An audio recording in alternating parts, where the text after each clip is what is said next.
தம்பி சிதம்பரம். சிதம்பரம் ஊருக்கு ஏதாச்சும் போறியாப்பா? இல்லைப்பா, உன்னை தான் கூப்பிட்டேன். பா, என் பேர் சிதம்பரம் இல்லைப்பா.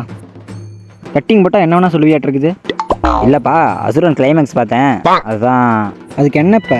அதுவாப்பா, நீ வாழ்க்கையில் என்றைக்குமே கஷ்டப்படக்கூடாது. நான் என்ன சொல்ல வரேன்னா, நம்மக்கிட்ட காசு இருந்தால் எடுத்துக்குவானுங்க. எடுத்துக்குவாங்கல்ல, எடுத்துப்ப. வீட்டில் இருக்கிற காசெல்லாம் எடுத்து போய் நீ தான் கட்டிங் போட்டு வர. நிலம் இருந்தால் பிடுங்கிக்குவாங்க. நாம் இருக்கிறதே வாடகை வீடு. காலை கூட அவசரம் வந்துட்டு போனார், சாயந்தரம் வாடகை கட்ட சொல்லி. ஓ அப்படியா?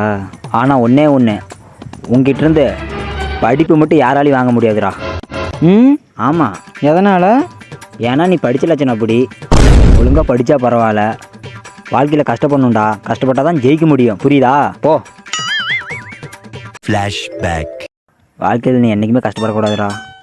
தகப்பா, நல்லா பேசுகிறப்போ.